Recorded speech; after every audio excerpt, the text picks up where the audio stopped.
8 फेरों का 8वां वचन।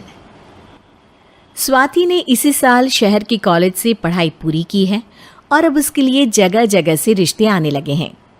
स्वाति से ज़्यादा उसके रिश्तेदारों को उसकी शादी की चिंता है, इसीलिए जो भी स्वाति के घर आता वो किसी नए लड़के की खबर ज़रूर ले आता। अरे दीदी, ये फोटो देख के बताओ कैसा है। राहुल नाम है लड़के का, मेरी सहेली की बहन का बेटा है।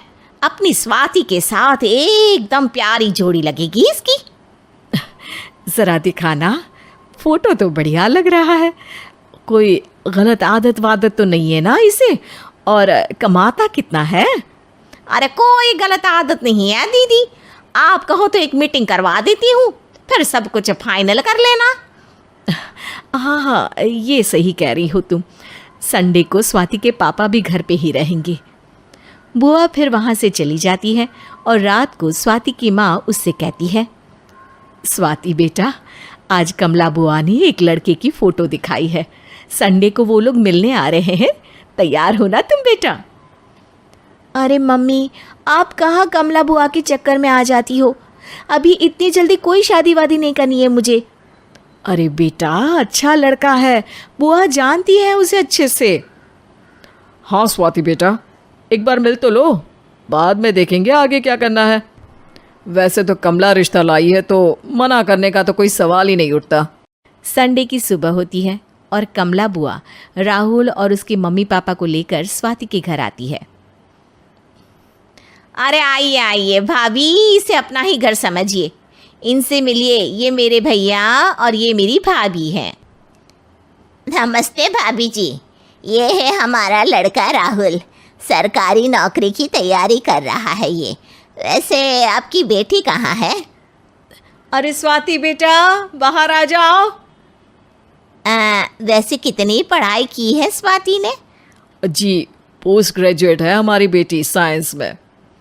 ये सब तो ठीक है, पर घर संभालना जानती है या नहीं? हमें कौन सी इससे नौकरी करवानी है, नौकरी तो मेरा बेटा करेगा ही।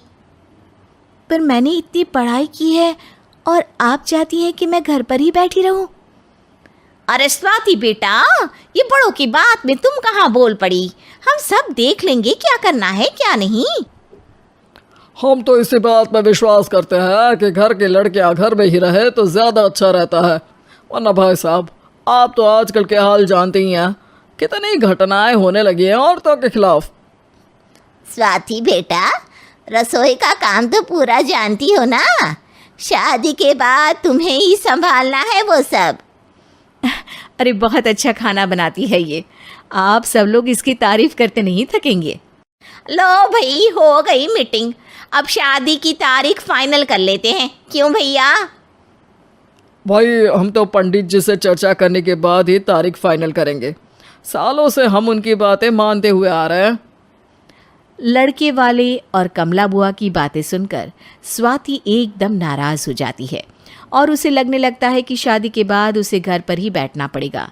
लेकिन घर वालों के आगे उसकी एक नहीं चलती और उसे शादी के लिए हाँ कहना पड़ता है।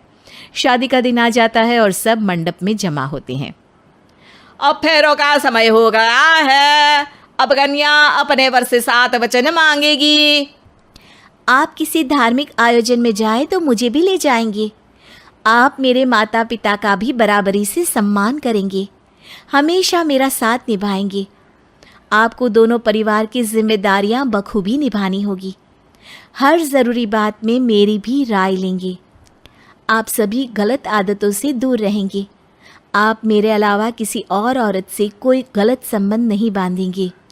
ये 7 वचन पूरे हुए, वर क्या तुम्हें ये सारे वचन मंजूर है?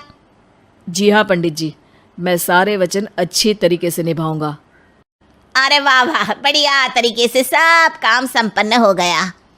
तो इसी के साथ विवाह संपन्न हुआ और आज से ये दोनों पति पत्नी हुए। 1 मिनट पंडित जी, अभी एक वचन लेना बाकी है। अब कौन सा वचन है बेटा?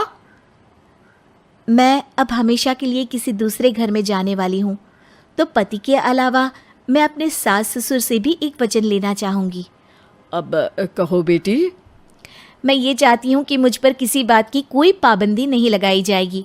मुझे सब कुछ करने की आज़ादी होगी और मैं भी विश्वास दिलाती हूँ कि मैं एक अच्छी बहू बन के दिखाऊंगी। स्वाति की बात सुनकर उसके सास ससुर एकदम चौंक जाते हैं और कुछ बोल नहीं पाते कि उतने में कमला बुआ बोल पड़ती है। अरे बेटा, ये भी कोई कहने की बात है? रानी बन के रहोगी तुम तो। वचन देने से पहले सोच लीजिए, क्योंकि शास्त्रों में वचन ना निभाने वालों के लिए नरक से भी बदतर सजा लिखी है। स्वाति की चालाकी से वहाँ मौजूद सब लोग प्रभावित हो जाते हैं और लोगों में बदनामी ना हो जाए, इस कारण स्वाति के सास ससुर को उसे वचन देना पड़ता है। अरे कैसी अपशकुन वाली बातें कर रहे हैं आप पंडित जी। हमें मंजूर है बेटा तुम्हारी शर्त। स्वाति अपनी समझदारी से अपनी बात अपने ससुराल वालों से मनवा लेती है और खुशी खुशी राहुल से शादी कर लेती है। अब से हर शादी में मैं खुद 8 वचन दिलवाऊंगा। ओम मंगलम मंगलम मंगलम।